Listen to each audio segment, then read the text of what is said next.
Una posición, imagínate que tú eres un jugador de algún deporte. ¿Cuál es tu deporte favorito? Soccer. ¿Cuál es tu deporte favorito? ¿El soccer? Cuando tú juegas imagínate que tú juegas la posición de defensa.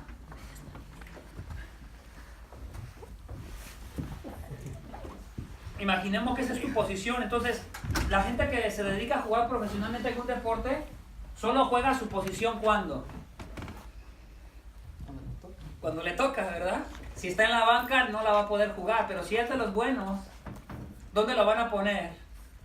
En su lugar donde juega bien. Algunos jugadores pueden jugar la posición, más de una posición, porque son buenos para jugar posiblemente en varias posiciones, pero la salvación no es una posición en la cual tú a veces te metes y luego a veces te sales. La salvación no es algo que se puede perder. Por eso la gente dice, ¿por qué se puede perder? Porque la mira como si fuese una posición, algo a lo cual se puede meter, pero de repente si no se porta bien, a lo mejor Dios lo saca de la posición ya y lo descalifica. Entonces la salvación no es una posición. ¿Qué es la salvación? Lo que sí es una condición. Es una condición. ¿Sí? Entonces son palabras, pero entre más las hablamos, más las vamos a entender. ¿Cuál sería la diferencia entre posición y condición si la tratáramos de entender a nuestra manera? ¿Cuál creen que sea la diferencia entre posición y condición? Posición es algo que ya lo vas a establecer, que ya de ahí ya te van a sacar. Y la condición está bajo ciertas normas, tú vas a poder seguir teniendo esa posición. La posición depende de las circunstancias. Okay. Condición no. Okay, gracias. Entonces hay una diferencia entre estas dos palabras, porque cuando nosotros hablamos de condición, hablamos de cuando Dios salva a una persona, le ha cambiado el corazón. Entonces su condición ya no es la misma de antes. Antes la Biblia le llama, cuando estábamos separados de Dios, le llama que estábamos muertos en delitos y pecados. Estábamos totalmente separados. ¿Cuál era nuestra condición delante de Dios? Éramos enemigos. Estábamos completamente peleados con Dios. Él, siendo santo, nosotros siendo pecadores, éramos sus enemigos. Nosotros no queríamos nada que ver con Dios porque amamos nuestro pecado, amamos la condición en la cual nos encontramos. Entonces, cuando hablamos de condición, hablamos de una condición interna donde el hombre y la mujer experimentan un cambio de corazón. Cuando Dios salva a una persona, cambia la condición de esta persona, la condición interna. Entonces, voy a borrar esto para seguir más adelante con la idea. Y vamos a ir a algunos textos para que entendamos. Voy a conectar la salvación con pasajes bíblicos para que entiendan que la salvación no se puede perder, porque cuando Dios está salvando a una persona, la está salvando. Mucha gente quiere tomar la palabra salvación como una situación donde ellos dicen, ok, cuando Dios te está salvando, te está poniendo solo en la posición de salvo. Pero no es lo que enseña la Biblia. Lo que enseña la Biblia es que cuando Dios te está salvando, ya te salvó. O sea, lo que Dios está haciendo en ti es asegurando la salvación que te va a dar cuando te la va a dar en el futuro. Entonces vamos a verlo en la Biblia, por ejemplo, les va a ser más claro. Vayamos a Romanos capítulo 5, verso 9.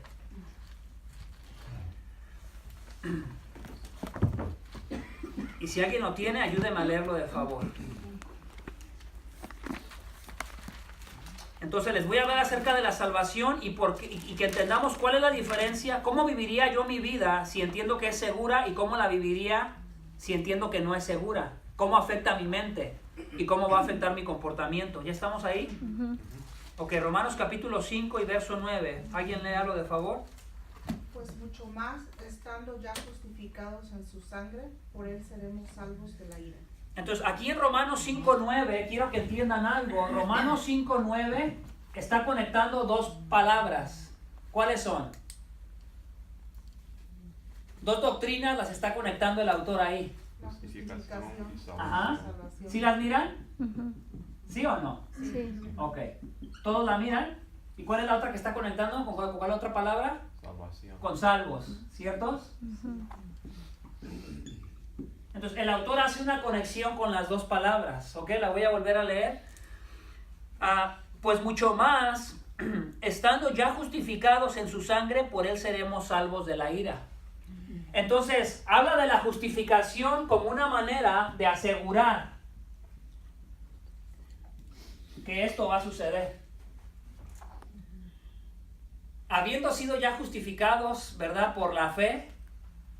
Y se acuerdan que hemos explicado la justificación. ¿Qué significa la justificación? Es una declaración legal. ¿Recuerdan? No quiere decir que Dios completamente limpió toda nuestra vida de pecado. Seguimos batallando con el pecado en nuestro cuerpo. Pero nuestro interior, como ha sido cambiado y renovado, no desea más ese pecado. Entonces se convierte en una lucha en nuestra vida. Hemos sido justificados, quiere decir hemos sido declarados inocentes. Hemos sido declarados como personas que no han roto ningún plato. Y hemos sido declarados inocentes solo por medio de la fe en Cristo, por la justicia de Cristo. Entonces el autor conecta la justificación con la salvación. En este versículo en particular, ¿verdad? Entonces, entre más les lea versículos, se les va a ir aclarando más. Quisiera que me ayuden a leer Romanos 8:24.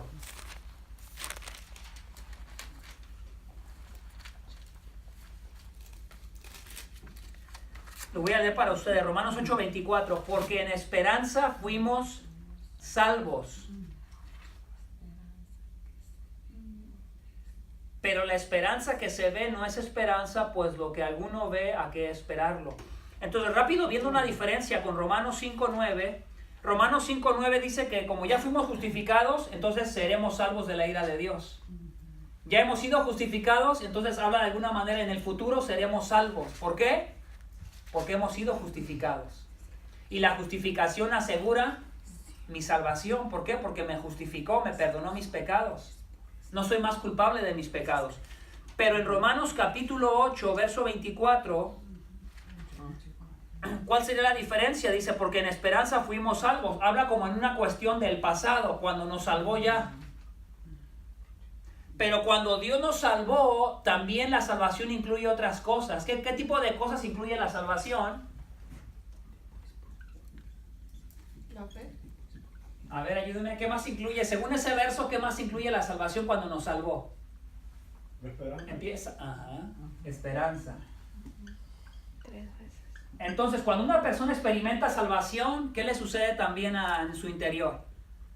Comienza a tener esta grande expectativa o esperanza.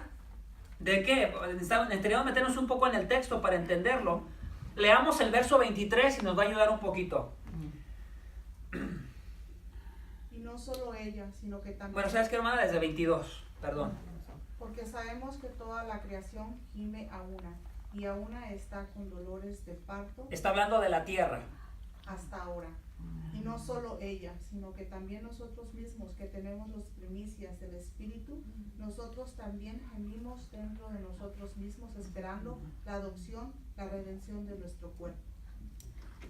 Entonces, ahí me voy a detener poquito. Está hablando de la tierra. ¿Ok?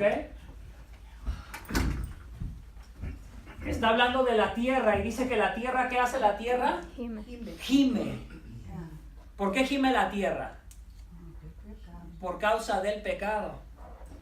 Ha sido contaminada, entonces la tierra gime como cuando alguien está enfermo y está en dolor por lo que está sufriendo. Entonces la tierra no fue creada con pecado, la tierra viene a vivir la consecuencia del pecado y está gimiendo porque está enferma por el pecado. Y quisiera de alguna manera ser liberada. Y compara la enfermedad de la tierra por el pecado ¿con quién?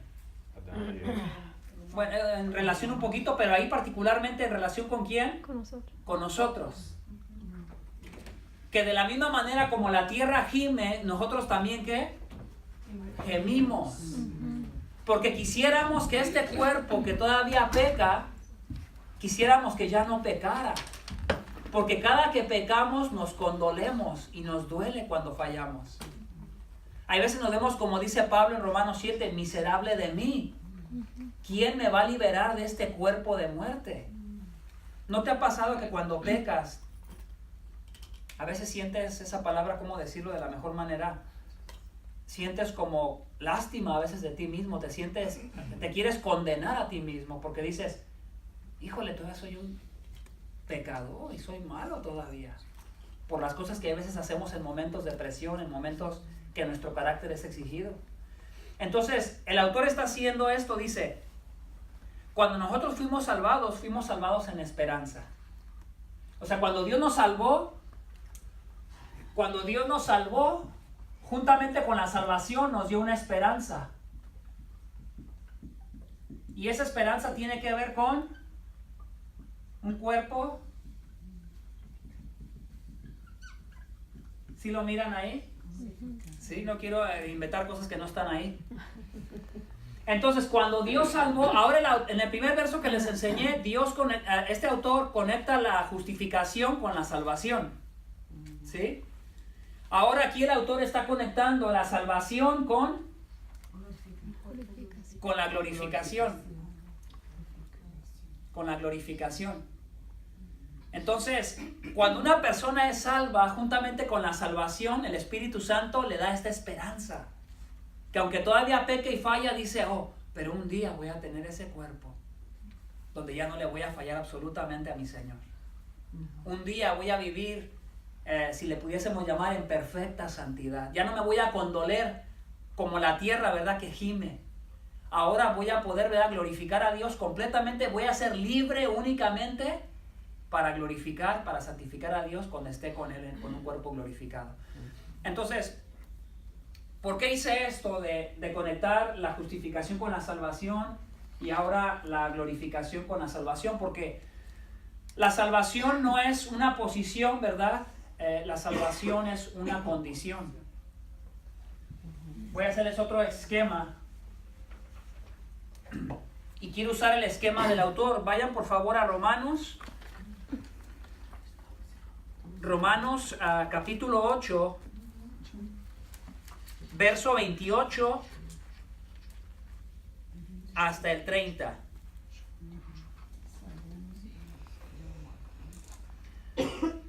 Y sabemos que a los que aman a Dios todas las cosas les ayudan a bien. Esto es, a los que conforme a su propósito son llamados. Porque a los que antes conoció, voy anotando esas palabras. Y vamos a continuar hablando de salvación. A los que conoció, dice, también los predestinó.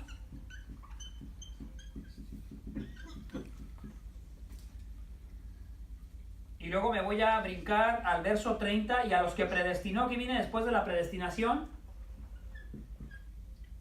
llamó,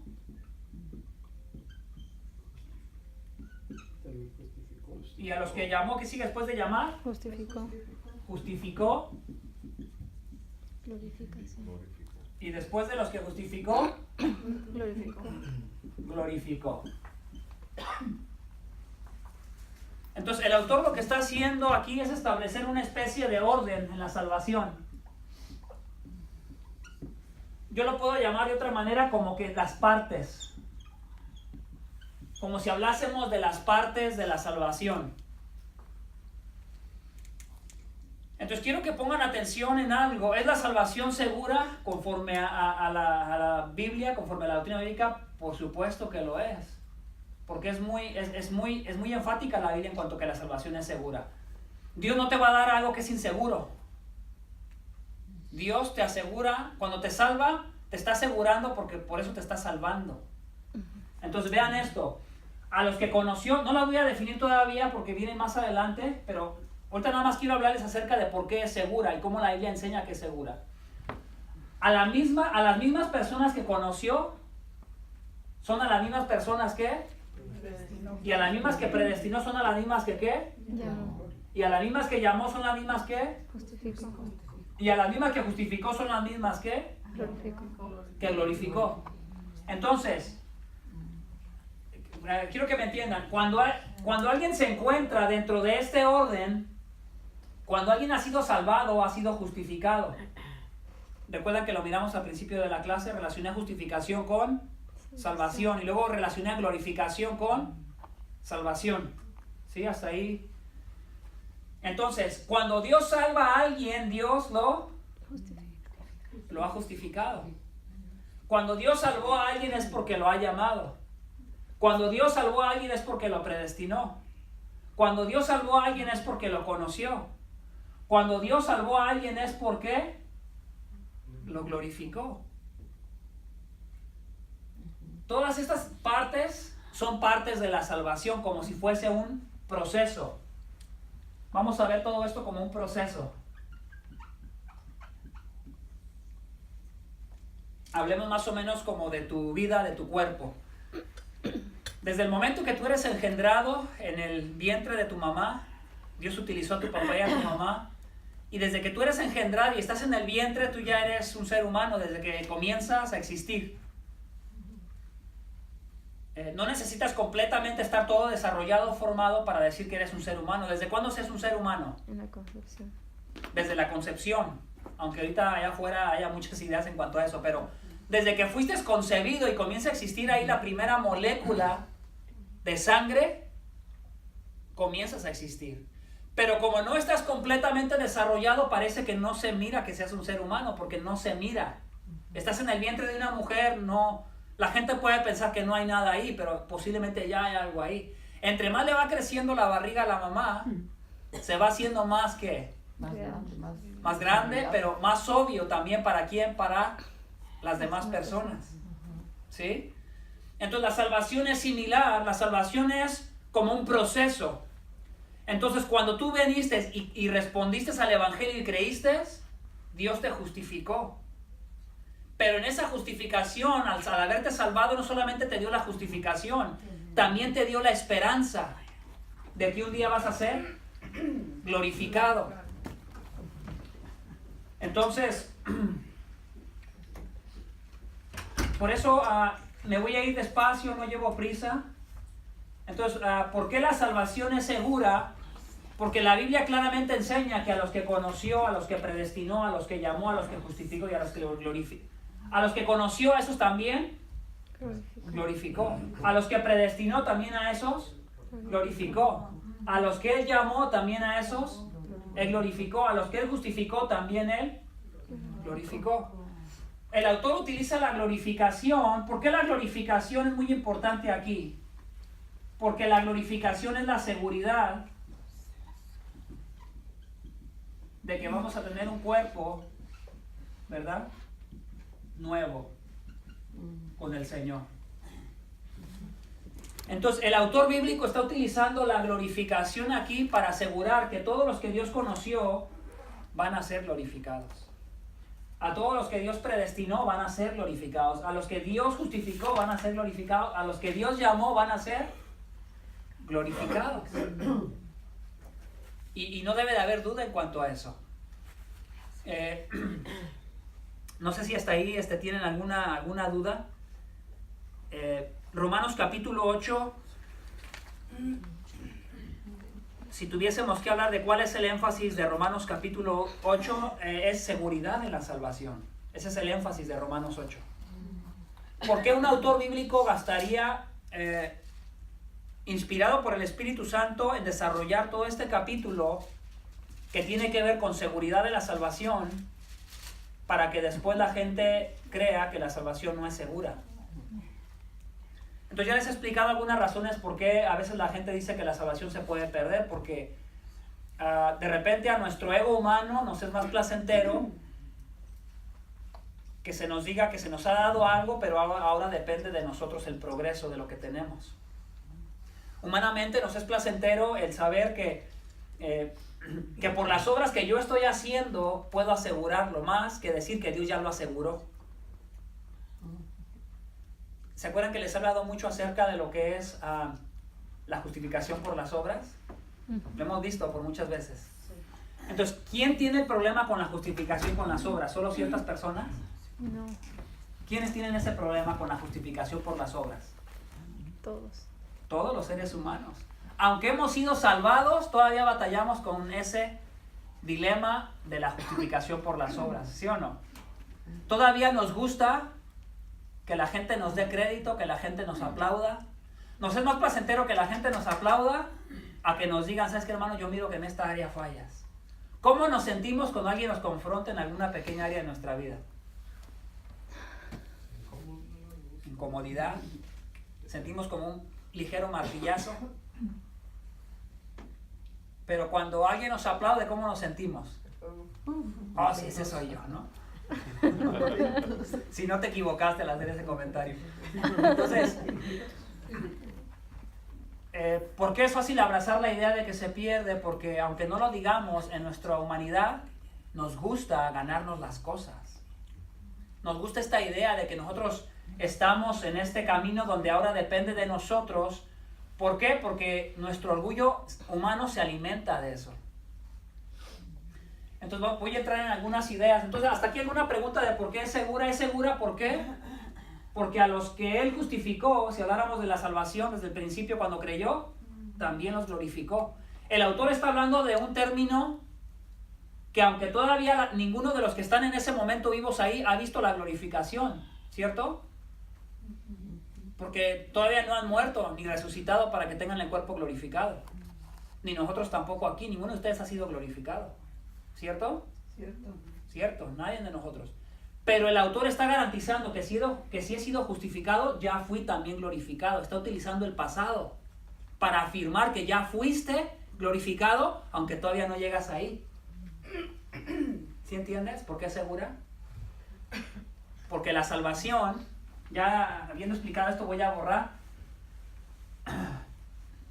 Voy a dibujarlo con otro esquema. Reino de las tinieblas,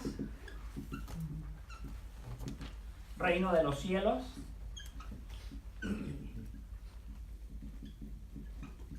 Entonces, cuando Dios salva a alguien, lo traslada de un reino a otro. Es un traslado de reino, es un traslado de condición. Estaba muerto y ahora le dio vida. Otra manera de explicarlo, ¿verdad?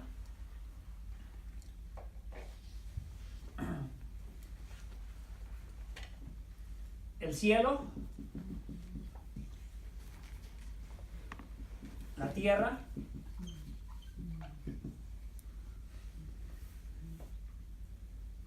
nosotros estamos aquí.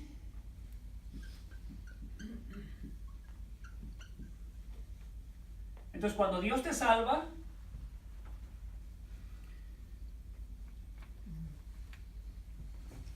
es como si Él te está poniendo aquí ya. Te está poniendo en el cielo. Te está salvando. ¿Por qué la gente cae en la idea de que cuando Él está salvando a alguien lo está poniendo solamente en posibilidad de que esté aquí? Y me voy a detener ahí y quiero que veamos un poquito la diferencia. Entonces, cuando la Biblia dice que Él nos salvó, no te está diciendo, te estoy poniendo en posibilidad de que un día seas salvo. Cuando la Biblia dice que Él te salvó, te está diciendo, ya te salvé, ya te puse allá, ya estás del otro lado. El futuro ya está escrito. Ya está hecho. Ya está hecho, ya te salvé. O sea, la salvación, cuando Dios salva a alguien, no lo salvó incompleta. Oh, te salvé nada más en un cuarto del proceso de tu salvación. No. Cuando Él te salva, Él te está salvando. ¿Entienden la diferencia? Esa es la mejor idea que puedo usar para explicar. Entonces, es por eso que cuando una salvación le sucede a una persona después de la predicación del Evangelio y es realmente salva, viene a experimentar todas estas bendiciones que son reales en su vida. Lo que hablamos hace ratito, por ejemplo, goza de la esperanza de que un día va a estar en el cielo. Goza de la esperanza de que un día va a tener un cuerpo glorificado. Entonces, la salvación es algo completo, aunque cuando la dividimos podemos ver sus diferentes partes. Pero cuando Él te salva, Él te está salvando. No te está poniendo en posibilidad de ser salvo. Entonces, lo que se ha hecho a través de la historia del tiempo es que se ha puesto como si nada más Dios, al aceptar a Jesús en nuestra vida, como si solamente estuviésemos en la posibilidad. Ahora, ustedes como alumnos quiero que me ayuden a entender cuál es la diferencia entre ser salvos completamente o estar en posibilidad de salvación. ¿Cuál creen que sea la diferencia entre la palabra estar salvos, seguros, y la palabra posibilidad.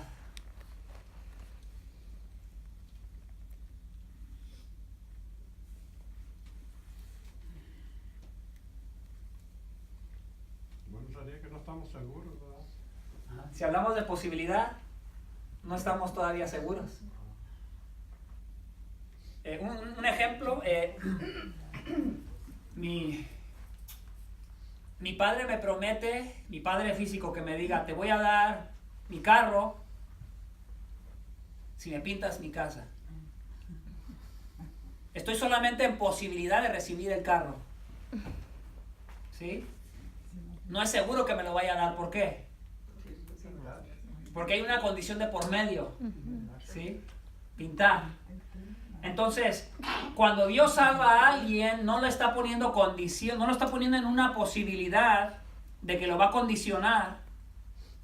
Si tú le echas ganas en la vida cristiana, entonces te voy a salvar. Dios no está haciendo eso. Dios está salvando a la persona, la está salvando completa, lo está glorificando. Todavía no ha llegado a la glorificación, pero ya lo está glorificando. Es por eso tan maravilloso cuando una persona experimenta salvación, comienza a experimentar el gozo que viene con la salvación. Sus pecados han sido perdonados. Comienza a desbordar del interior del corazón, ¿verdad?, el gozo del Espíritu Santo. Y esta esperanza tan grande que la persona comienza a tener ahora, comienza a creer en un Cristo, ¿verdad?, que murió por él, pero que no solamente murió por él, que también resucitó por él y que un día él también va a resucitar y va a estar con él. Entonces, ¿qué es lo que la salvación es? La salvación es algo completo. Él te está salvando, no te está poniendo en posición de ser salvo. ¿Sí? Y es una de las mejores maneras para explicar lo que la salvación significa. La salvación no es una posición, la salvación es una condición. Ha sido salvo. Entonces, bíblicamente, Romanos 8, me gustaría, si me ayudan, vamos a hacer un ejercicio. Y quiero que veamos todo el capítulo de Romanos 8 para que entendamos cuál es el énfasis de ese capítulo. ¿Están listos? Sí. Me voy a ir rápido. Entonces quiero que por favor estén atentos. ¿Listos? Ahora pues, ninguna condenación hay para los que están en Cristo Jesús. Cero condenación, ninguna condenación hay para aquellos que están en Cristo. Entonces, ¿cómo conecta el autor Romanos 8 de los que están en Cristo? Vete rápido a Romanos capítulo 6. ¿Qué es estar en Cristo? No es estar en una posición, es estar en una condición, en Cristo.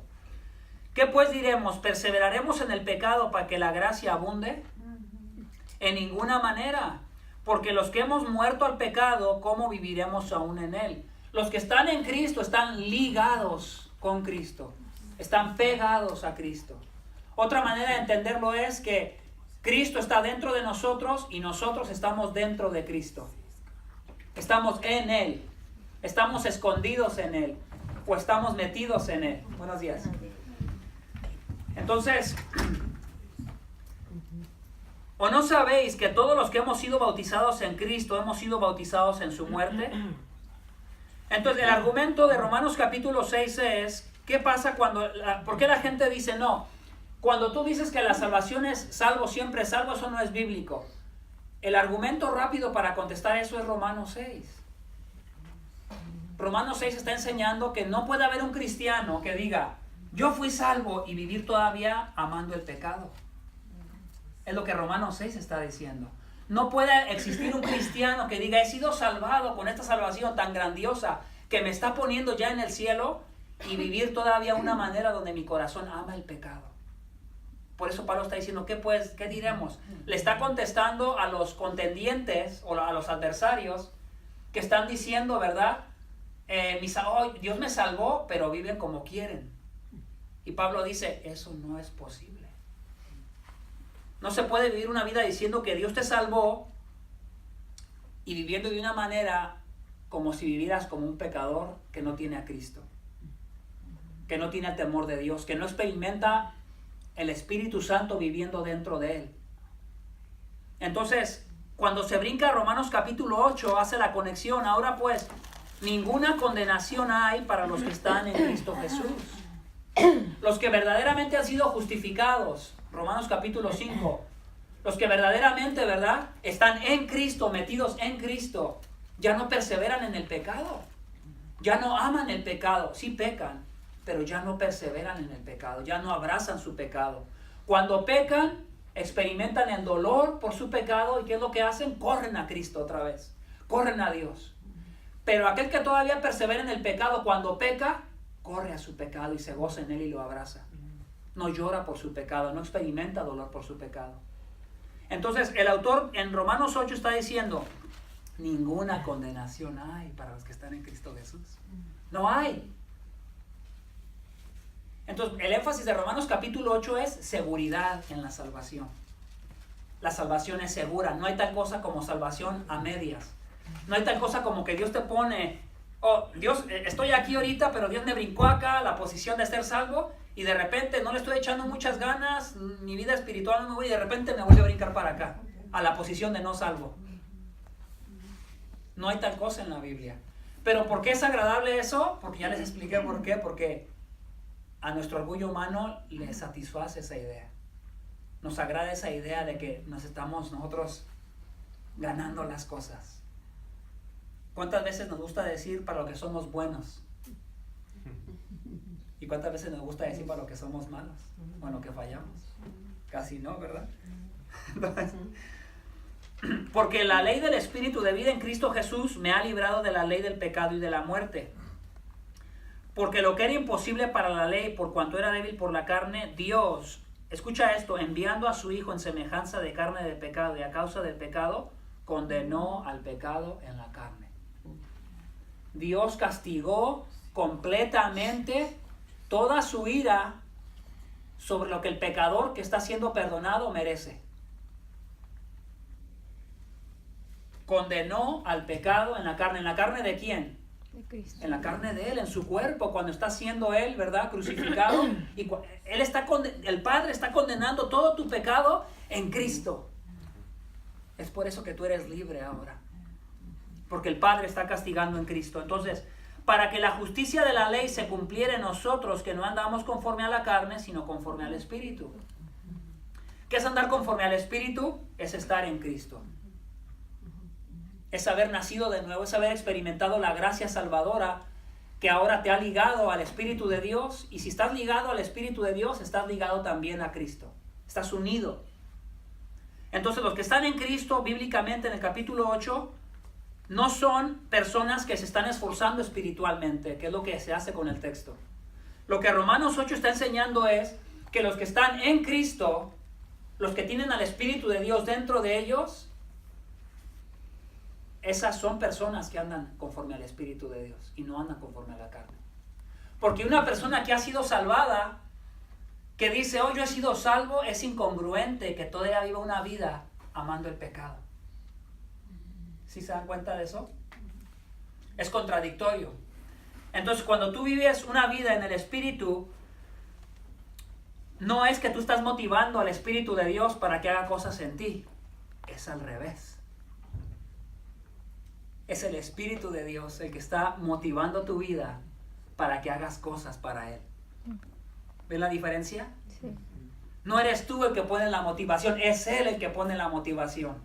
Es Él el que obra desde el interior y Él pone el querer como el hacer para que hagamos.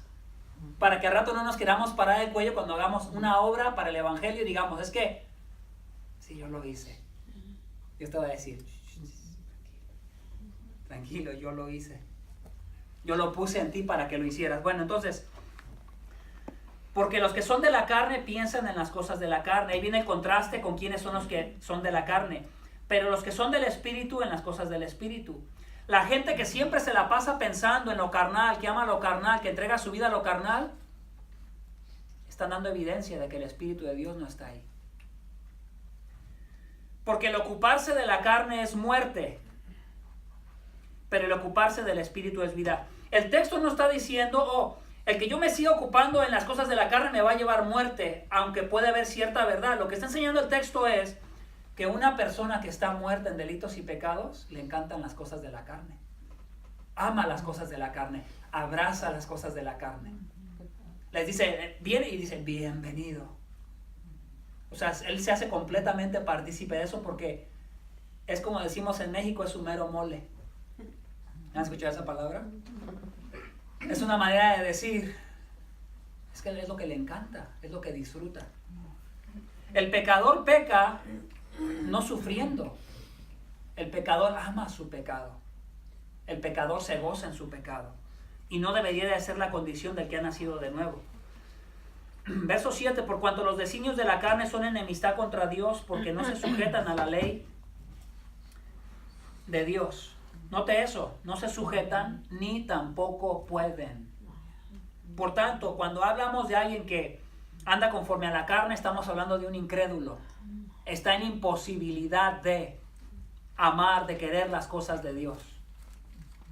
Pero el ocuparse del Espíritu es vida y paz. En contraste con el que tiene el Espíritu de Dios, desea las cosas del Espíritu de Dios. Por cuanto, me brinqué uno, perdón. Verso 8. Y los que viven según la carne, otra vez imposibilidad, no pueden agradar a Dios. Habla del incrédulo, no puede. Verso 9. Mas vosotros no vivís según la carne. ¿Quién es más vosotros? ¿Ven el cambio? Más vosotros, creyentes, ustedes.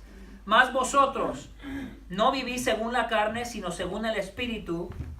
Vean la condición ahí. Si es que el Espíritu de Dios mora en vosotros. Si es que. Y si alguno, no lo digo yo, pero el texto rápido entra en negativa. Y si alguno no tiene el Espíritu de Cristo, no es él. Está aclarando, diferenciando quiénes son los que andan conforme a la carne y quiénes son los que andan conforme al Espíritu. Entonces, pero si Cristo está en vosotros. Ahora, hablando de las realidades de aquellos que están en Cristo, ¿qué es lo que les sucede cuando Cristo realmente está ahí o el Espíritu de Dios está ahí? Pero si Cristo está en vosotros, el cuerpo en verdad está muerto a causa del pecado. O sea, tu cuerpo es mortificado. Hay un deseo en tu vida por ya no pecar. O sea, pecas y dices, ay, Señor, otra vez miserable de mí. Ayúdame, Señor, a ya no pecar. Ayúdame a vencer y a crecer y a madurar en Cristo. No quiero estar viviendo de esta manera, dando mal testimonio por mi carácter cristiano. Dice, ¿qué verso nos quedamos? 10. Y si el Espíritu, verso 11, y si el Espíritu de aquel que levantó de los muertos a Jesús mora en vosotros, el que levantó de los muertos a Cristo Jesús vivificará también nuestros cuerpos mortales por su Espíritu que mora en vosotros. Ahí está hablando de la glorificación.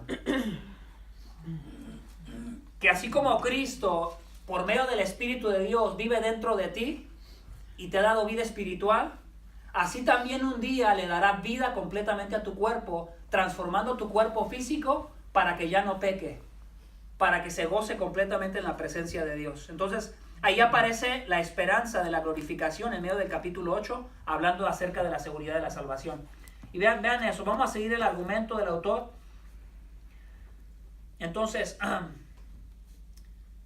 y si el Espíritu de aquel que levantó de los muertos a Jesús mora en vosotros, el que levantó de los muertos a Cristo Jesús vivificará también vuestros cuerpos mortales por su Espíritu que mora en vosotros. ¿Ven ahí la seguridad? Si Él te está dando vida ahorita, estás experimentando la vida en Cristo, también así te va a dar un cuerpo glorificado. Vuelve a ligarlo con la glorificación. Entonces, verso 12, así que hermanos, deudores somos, no a la carne, para que vivamos conforme a la carne. Quiero que vean el argumento. Una persona que dice que está en Cristo, pero vive como deudor a la carne y se entrega a las cosas de la carne, no es que fue salvo y que de repente dejó de ser salvo. Es que nunca ha sido salvo.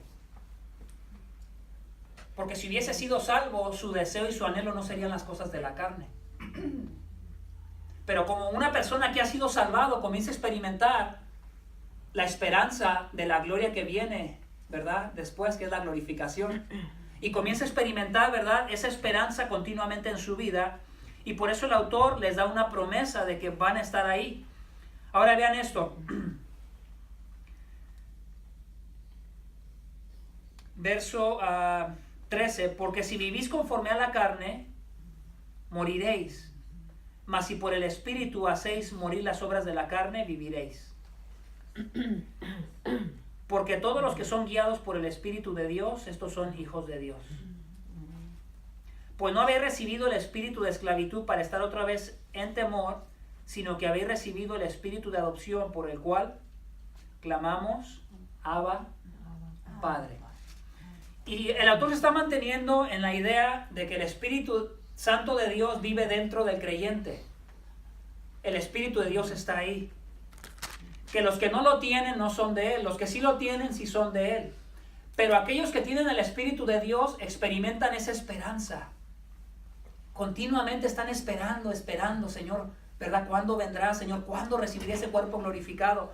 Cuando pecan, están siempre con esa esperanza y se acuerdan de que un día ya no van a pecar más. Y eso está continuamente en sus vidas. David, en el 13, Sí. hay gente que puede entender mal esa parte, ¿no? Porque dice, porque si vivís conforme a la carne, moriréis. Mas si vivís por el Espíritu, hacéis morir las obras de la carne, viviréis.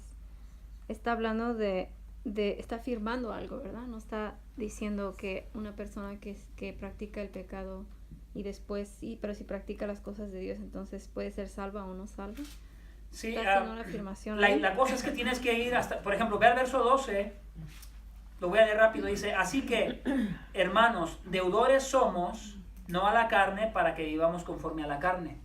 Está poniendo en tela de juicio, por ejemplo, después de haber leído de Romanos 8, del 1 al 11, en el verso 12 vemos esta palabra, así que. Otra vez, utilizando esa palabra que le hemos escuchado mucho, por ejemplo, en el verso 1, 8.1 dice, ahora pues. Está haciendo una especie de ligar, de unir y de ir llevando el argumento. Entonces, después de lo que se acaba de hablar arriba, ¿qué es? ¿Quiénes son los que andan conforme a la carne y quiénes son los que andan conforme al Espíritu? Yo le voy a hacer la pregunta a ustedes. ¿Quiénes son los que andan conforme al Espíritu? Según el autor en Romanos 8, ¿quiénes son aquellos que andan conforme al Espíritu? Los que han nacido de nuevo, los que tienen el Espíritu de Dios. Que Dios salvó. Lo que Dios salvó, pero más puntual, Que tienen el Espíritu de los Dios. que tienen al Espíritu de Dios. Ese es el argumento del autor. Los que andan conforme al Espíritu son los que tienen el Espíritu de Dios. Los que andan conforme a la carne no tienen el Espíritu de Dios. Ese es el argumento del autor ahí. Entonces, en el verso 12, así que, hermanos, deudores somos. Entonces, le está haciendo una especie como de advertencia. Si tú dices que andas conforme al Espíritu de Dios, pero tu vida es una vida entregada a la carne, algo anda mal. Les está diciendo, así que, hermanos, somos deudores, no a la carne. Quiero que entiendas esa palabra. ¿Qué es la palabra deudor? Si alguien me pudiese explicar o ayudar a entenderla. ¿Qué es la palabra deudor? ¿Se debe?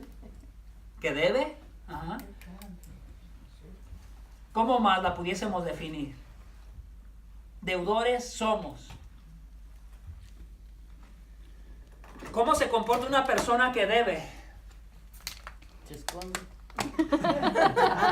No pagar. En este caso se están en el pecado. En el sentido de responsabilidad, el que debe siente la culpabilidad, la responsabilidad, siente la carga de que debe. Si no tiene para pagar y se encuentra la persona que debe, se va a tratar de esconder. Pero no se esconde simplemente por esconderse. ¿Por qué se esconde? Porque sabe que debe. Entonces, cuando hablamos de deudores, ¿quiénes son los que son deudores a Dios? Aquellos que tienen el Espíritu de Dios. Entonces, aquellos que tienen el Espíritu de Dios actúan en base a lo que internamente les ha sucedido. Se sienten en deuda con aquel que los ha salvado. En cambio, el que anda conforme a la carne no se siente en deuda con Dios. No. Él piensa que venir a la iglesia le está haciendo un favor a Dios. Él piensa que hacer la vida cristiana se está ganando el favor de Dios. El que no se siente en deuda con Dios, él piensa que su vida cristiana es lo que sostiene que él esté seguro para ir al cielo. Y eso no enseña la Biblia. Es al revés. Al que Dios salvó y completamente lo aseguró y lo está poniendo en el cielo, aunque todavía no esté ahí, se siente completamente en deuda con él. Y quiere vivir la vida para él y entrega toda su vida hacia allá y hacia allá. Eso no quiere decir que como cristianos no tengamos temporadas difíciles. Batallamos con emociones, todos nosotros los seres humanos. Mientras nuestro carácter no va progresando hacia el carácter de Cristo, todavía batallamos. Entonces, lo que pregunta Luz es muy interesante, porque yo puedo agarrar el verso 13 para decir, porque si vivís conforme a la carne, moriréis. Entonces la gente puede decir, ya ves, si un cristiano vive conforme a la carne, entonces va a volver a morir espiritualmente y entonces quiere decir que la salvación no es segura. Es un argumento muy pobre porque lo estás desligando completamente de lo que se está hablando ahí. Le voy a volver a hacer a la pregunta, ¿quiénes son los que viven conforme a la carne? El incrédulo. ¿Quiénes son los que están en una condición de muerte y que no sienten ningún tipo de deuda hacia Dios? El incrédulo, no el creyente. Entonces, cada que nosotros miramos una advertencia, el autor nos está diciendo, mira, te doy esta advertencia porque si no pones cuidado te vas a ir al infierno. El autor no es su argumento del autor. El argumento del autor es, no todos los que están dentro de la iglesia posiblemente sean creyentes, porque él está hablando a una congregación. Eso está Entonces, afirmando, ¿verdad? Está haciendo una afirmación. El que anda conforme a la carne, el incrédulo o el creyente que pretende ser creyente y está en la iglesia, pero realmente vive conforme a la carne, está muerto y va para muerte. Su rumbo no ha cambiado, sigue siendo el mismo, ¿verdad? Pero todos estábamos en esa condición cuando no estábamos en Cristo, ¿sí? Entonces es por eso importante que cuando tú veas palabras, por ejemplo, porque si vivís conforme a la carne, tienes que ver esa palabra, vivir conforme a la carne en todo el capítulo. ¿Y cuál es el argumento del autor en cuanto a las palabras, vivir conforme a la carne? Una persona que no tiene el Espíritu de Dios. Ese es el argumento principal. Una persona que no tiene el Espíritu de Dios va a vivir conforme a la carne. Una persona que tiene el Espíritu de Dios cuando peca, se va a condoler. Como de la misma manera que la tierra se conduele porque ha sido enfermada por el pecado, el creyente cuando peca se conduele, se entristece, porque quisiera no haber pecado, no haberle fallado a aquel que lo ha salvado. Entonces, buena pregunta esa del verso 13. Entonces, verso 14 lo reafirma otra vez, vean. Porque todos los que son guiados por el Espíritu de Dios, estos son hijos de Dios. No solamente ahora los que andan conforme los que andan conforme al Espíritu no solo son aquellos que tienen al Espíritu de Dios, pero también aquellos que andan conforme al Espíritu de Dios, ¿ven? Se brinca del argumento de tener al Espíritu ahora a ser movidos por el Espíritu, obedecer al Espíritu, ser empujados por el Espíritu de Dios. No solamente es tener la creencia correcta en tu cabeza y decir soy cristiano porque conozco el argumento bien en mi cabeza, sino que el Espíritu Santo, si conoces bien el argumento bíblico en tu cabeza, te va a mover a actuar, te va a empujar a obedecer. El Espíritu Santo va a poner siempre el querer como el hacer, siempre lo va a poner. Aunque en momentos tengas que sufrir y soportar aflicciones, Él siempre te va a mover a hacer aquello. Me recuerdo no recuerdo exactamente cuál padre apostólico fue, pero es la generación que viene después de los apóstoles. Y uno de los padres apostólicos, creo que es Policarpo, estaba huyendo. Roma lo estaba persiguiendo para prenderlo y matarlo, para juzgarlo. Y él huye las más veces que él puede. Hasta que en un momento otra vez está en la casa de él que lo está escondiendo. Le avisan que ya vienen por él y él dice, ¿sabes qué? Ya huí lo que yo más humanamente podía hacer de huir, pero yo creo que ya es suficiente. Y se espera que lleguen los que lo van a apresar, que lleguen los romanos, el ejército, y se deja aprender. Y eso me llamó mucho la atención, porque en aquellos tiempos, fíjense lo que sucedía. Había muchos valientes que decían, oh, yo me entrego para que me maten. Y a la hora de estarlos matando, se acobardaban. Y entonces, aparentemente al principio se miraban que eran creyentes muy genuinos, pero a la hora de la mera prueba, se echaron para atrás. O ya no soy cristiano. Pero tú puedes ver los casos de hombres que no pretendían enorgullecerse. ¿Qué hacía Policarpo? Él huía, decía, pues, mi vida, me van a matar. Pero cuando él dijo, bueno, parece que es algo que no voy a poder evitar. Si me van a prender y me tienen que matar, bueno, ya Dios, ya, de una vez que se haga lo que se tenga que hacer. Y cuando enfrenta la muerte, le dicen que lo negara. Y dice, ¿cómo voy a negar a alguien que tanto bien me ha hecho? Que desde que era joven, y parece que como a los 80 y tantos años, le dan muerte a Policarpo. Entonces, lo que te trato de enseñar con eso es que los que andan conforme al Espíritu, en el momento que sienten que está siendo estrangulada la yugular, en tu momento difícil, tanto por persecución, por lo que está dentro de ti, te va a impulsar. El Espíritu Santo, tú no eres más fuerte que el Espíritu Santo. Tú puedes luchar, tú puedes resistirte hasta cierto momento, en el sentido de que te da vergüenza o experimentas temor, experimentas muchas emociones, pero aquellos que son del Espíritu de Dios terminan siendo movidos por el Espíritu de Dios. Escuchan la palabra y no la saborean solo como un conocimiento bonito en su cabeza.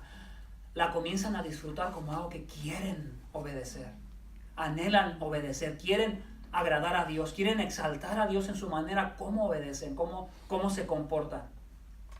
Entonces el autor brinca de no solamente tenerlo, sino también, no solamente tener al Espíritu de Dios, pero también ser guiados por Él, ser empujados por Él. Entonces, ¿y si, en qué verso nos quedamos? 14. 15 ahora, pues no habéis recibido el espíritu de esclavitud para estar otra vez en temor, sino que habéis recibido el espíritu de adopción por el cual clamamos, Padre mío. Una persona que tiene el Espíritu de Dios gime desde su interior y reconoce a Dios como su Padre. El Espíritu mismo da testimonio a nuestro espíritu de que somos hijos de Dios.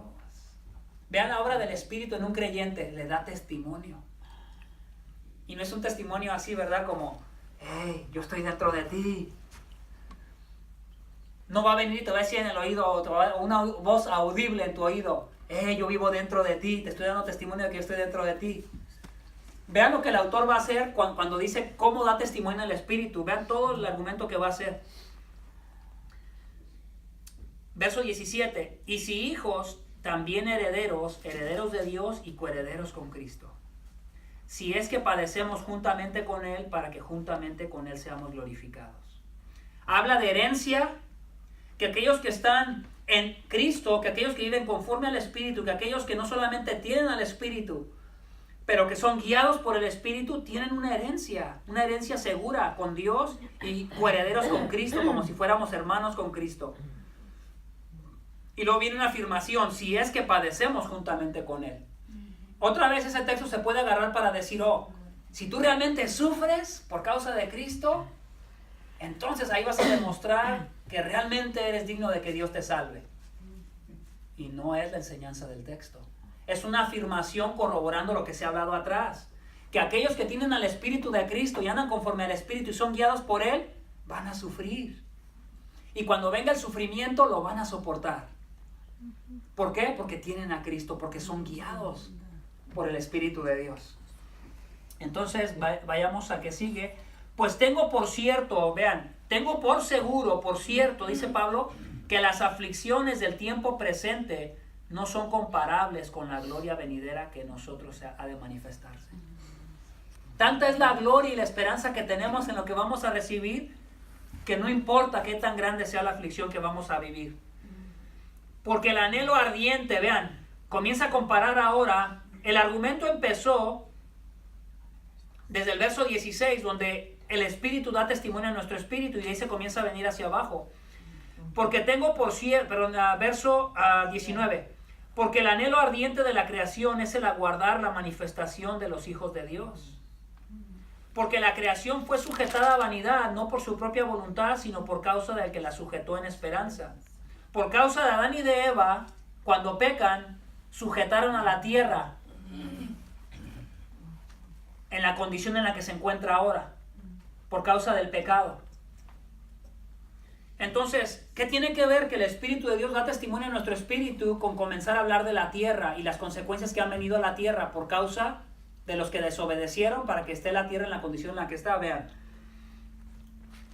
Porque la creación fue sujetada a vanidad, no por su propia voluntad, sino por causa del que la sujetó en esperanza. Porque también la creación misma será libertada de la esclavitud, de la corrupción, a la libertad gloriosa de los hijos de Dios. Comienza a hablar de la tierra como si la tierra tuviera una esperanza de ver que los hijos de Dios se estén manifestando. De ver a aquellos hijos de Dios que tienen al Espíritu de Dios y que el Espíritu de Dios los guía a hacer la voluntad de Dios. Y como si la tierra fuera un testigo que está diciendo quisiera verlos. Entonces sigo adelante. Porque sabemos que toda la creación gime a una. Y a una está con dolores de parto. ¿Quién ha escuchado la tierra que gima?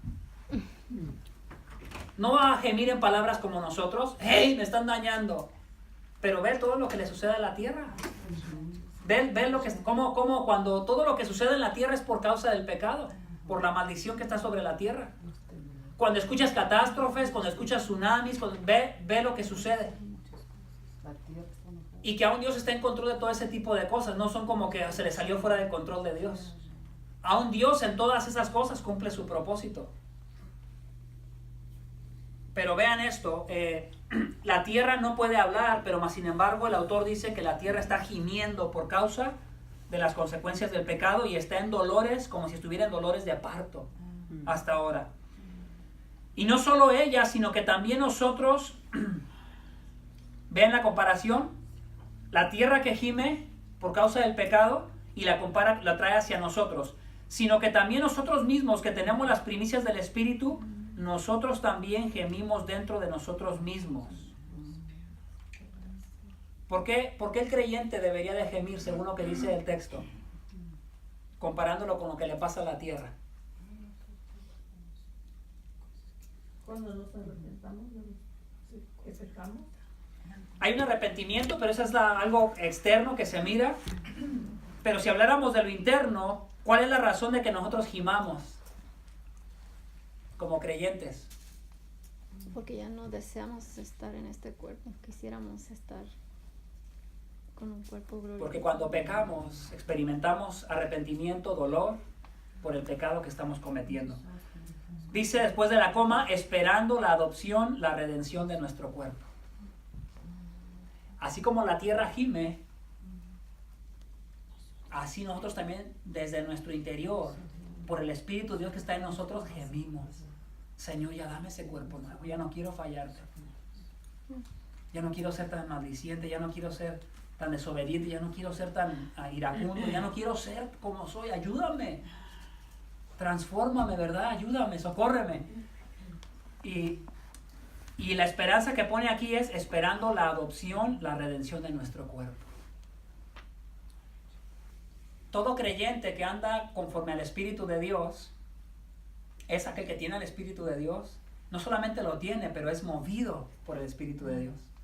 No solamente es movido por el Espíritu de Dios, en su interior cuando peca se conduele. Y quisiera ya tener ese cuerpo que le ha sido prometido, aunque todavía no es el momento. Pero tiene una esperanza de que un día va a estar ahí. Imagínate el día que estés ahí, donde tu mente, tu cuerpo, todo tu ser completamente será día tras día, segundo tras segundo, minuto tras minuto, hora tras hora, estará siempre en la continua condición de glorificar a Dios. De todo lo que tú hagas en pensamiento, en palabra y acción, será todo para glorificar a Dios. Porque tendrás un cuerpo que ya no batalla con el pecado. Entonces ahí está el primer testimonio que el Espíritu de Dios le da a un creyente. ¿Cómo puedo saber cuál es el testimonio que el Espíritu Santo le da al creyente cuando vive dentro de él? Que cuando pecas, te condueles. Así el Espíritu da testimonio. ¿Ven el argumento del autor? El argumento comenzó desde el verso... 16. Ayúdeme, ¿qué verso es? 16. 16. El Espíritu mismo da testimonio a nuestro espíritu de que somos hijos de Dios. Pero nunca explicó cómo da testimonio. Pero si tú sigues el argumento, la manera como el Espíritu da testimonio al creyente es cuando usa el ejemplo de con la tierra. Así como la tierra se conduele porque ha sido contaminada y manchada, así los verdaderos creyentes que tienen al Espíritu de Dios y que andan conforme al Espíritu de Dios, se conduelen y tienen esta esperanza de la gloria de Dios de que un día les va a dar el cuerpo nuevo que ya no peca, que es la glorificación. ¿Sí están entendiendo hasta ahorita el argumento? O sea, cómo no puedes agarrar cualquier verso y comenzar a decir lo que más sentido haga a tu mente. Tienes que ver el argumento del autor, porque él está argumentando algo en todo este capítulo. Y en este capítulo 8, ¿cuál es su principal argumento al enseñar acerca del Espíritu? Que los que andan conforme al Espíritu es porque lo tienen y es porque son guiados y porque se conduelen, así como se conduele la tierra por el pecado.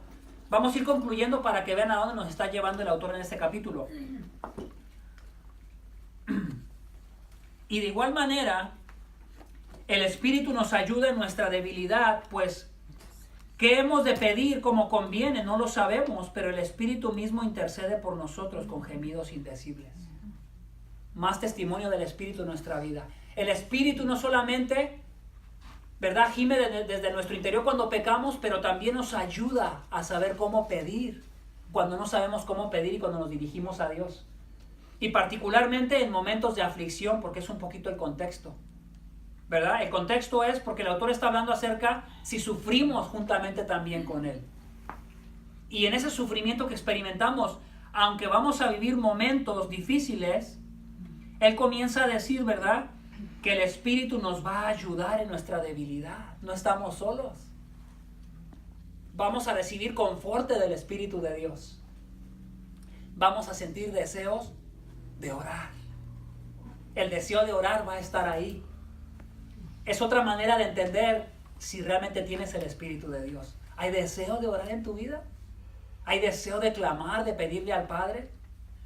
¿O la oración se ha hecho algo ya rutinario, enfadoso, o simplemente a lo mejor nunca has orado? O sea, es algo que el autor está comenzando a llevarnos a qué es el testimonio del Espíritu.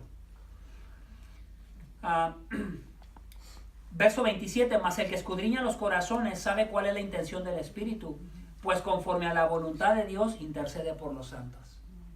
El Espíritu Santo está continuamente pidiendo por los suyos.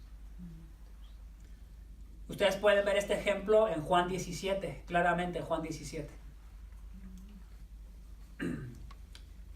Padre, te pido por los que me has dado. Te pido por ellos, te pido por ellos. Padre, están en mi mano, y Juan 10, están en mi mano y están seguros, te pido por ellos. Y el único que se perdió es el que se tenía que perder para que se cumpliera la Escritura, y habla de Judas. Entonces, otro testimonio del Espíritu es esta intención continua de interceder. Porque el Espíritu Santo siempre está intercediendo aún por ti. Imagínate, antes de que tú le pidas a Dios, Él intercede por ti delante de Dios. Entonces, ¿qué tan poderosa es la obra del Espíritu? Si tú dices que la salvación se pierde, es muy poco poderosa la obra del Espíritu. Muy poco escucha el Padre la oración del Espíritu para que te fortalezca y te ayude en tus dificultades y en tus tribulaciones. Cuando te enfrentas a una tribulación, entonces estás tú solo. Y en tus propias obras humanas tienes que demostrar. O el Espíritu solo te puede influenciar lo suficiente como para que le hagas caso, pero no lo suficiente como para convencerte. Entonces la obra del Espíritu, déjame decirte que no es poco poderosa, es poderosa dentro de la vida del creyente. Es poderosa. Verso 28. Se brinca del testimonio del Espíritu y cómo da testimonio a los verdaderos creyentes que andan conforme al Espíritu de Dios, a hablar un poquito de estos creyentes otra vez. Y sabemos que los que aman a Dios, ¿quiénes son estos a los que aman a Dios? Vean el argumento desde el principio. Los que andan conforme al Espíritu de Dios, no a los que andan conforme a la carne. Y sabemos que los que aman a Dios, todas las cosas les ayudan a bien. Esto es, a los que conforme a su propósito son llamados. Porque a los que antes conoció, también los predestinó, para que fuesen hechos conforme a la imagen de su Hijo,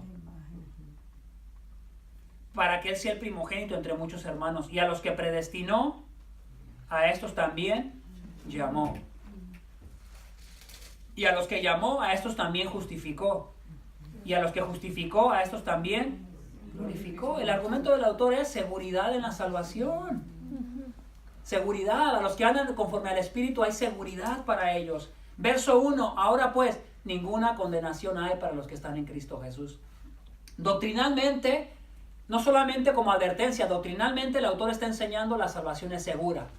Porque a los que él conoció desde el principio, a esos también él glorificó. Están seguros. Toda persona que no esté dentro de este orden de salvación no va a ser salva. Y todos los que estén dentro de este orden de salvación van a ser salvos. Bueno, ¿estás seguro? Sigamos adelante un poquito. No voy a explicar, en las siguientes clases vamos a brincarnos a cada una de ellas. ¿Se acuerdan que les puse 10? Sí. Se las voy a explicar una por una, pero quería que leyesen Romanos 8 para que vean que el argumento del autor en todo Romanos 8 es seguridad de la salvación. ¿Qué diremos pues a esto? ¿A qué? A todo el argumento que él estaba estableciendo, particularmente el argumento donde él dice, a estos también él glorificó. Ok, él está diciendo, ¿cómo argumento en contra de que a los que él justificó, a estos también él ya glorificó? ¿Cómo argumento que a los que él conoció, a estos también él ya glorificó, aunque todavía no lleguen ahí? ¿Cómo argumento a esto? Es lo que está diciendo el autor. ¿Qué pues diremos a esto? Si Dios por nosotros, porque ya nos glorificó, aunque todavía no llegamos ahí, ¿quién contra nosotros? El que no escatimó ni a su propio Hijo, sino que lo entregó por todos nosotros, ¿cómo no nos dará también con él todas las cosas? Le está hablando a creyentes. Entregó su Hijo por nosotros, ¿cómo no nos entregará con él también todas las cosas? Todas las cosas es todo lo que la salvación conlleva, no todo lo que tú quieras. ¿Quién acusará a los escogidos de Dios? Fíjate, él está contestando o sea, no es que haya un adversario necesariamente, pero él está elaborando cuestionamientos como si hubiera un adversario contestándole a él en contra. Y él está respondiendo el argumento del adversario, sin que haya uno ahí enfrente de él. Porque les está escribiendo una carta a la iglesia de los romanos. Y les está enseñando lo que él cree. Dice, ¿quién acusará a los escogidos de Dios? ¿Quién los va a acusar? Entonces, si la salvación no es segura y se puede perder dependiendo de tus obras, aquí es el momento adecuado para que el autor lo establezca y diga, ok, si no le echas ganas, se puede perder tu salvación. Aquí es el momento para hacerlo. Porque el capítulo 8 de Romanos, ahí es el argumento, es salvación y que es segura. ¿Quién nos va a acusar? Dios es el que justifica. ¿Cómo van a ser acusados si ya fueron justificados? Ya fueron declarados inocentes por el Cordero que pagó y condenó el pecado en su cuerpo. Romanos 8:3. Condenó al pecado en la carne. Cristo fue condenado por tus pecados en la carne. ¿Por cuál pecado te va a condenar? Si ya fueron condenados tus pecados en Cristo. Sí, están mirando un poquito ahí. Están mirando. Yo sé que puede ser un poco difícil, pero